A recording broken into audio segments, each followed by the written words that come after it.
మీకు మీ కుటుంబ సభ్యులందరికీ శ్రీరామనవమి శుభాకాంక్షలు. శ్రీరామ రామ రామేతి రమే రామే మనోరమే సహస్రనామ తత్తుల్యం రామనామవరాననే.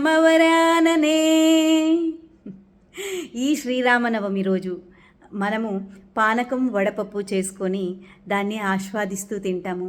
అయితే ఈ పానకం వడపప్పులో మనకు పానకంలో అయితే ఎనర్జీ ఇస్తుంది, అలాగే కూడా చలువుని కూడా ఇస్తుంది, ఎందుకంటే అది బెల్లంతో చేసుకుంటాం కాబట్టి.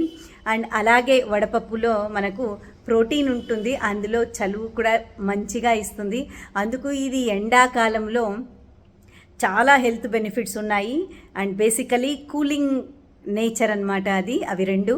కాబట్టి ఈ శ్రీరామనవమికి మీరు పానకం వడపప్పు ఆస్వాదిస్తూ హెల్త్ బెనిఫిట్స్ని పొందుతూ ఆరోగ్యంగా ఉన్నారు అని ఆశిస్తూ సెలవు తీసుకుంటున్నాను. మీకు నా వీడియో నచ్చితే లైక్ చేయండి, సబ్స్క్రైబ్ చేయండి, మరి అందరికీ షేర్ చేయండి. ధన్యవాదములు.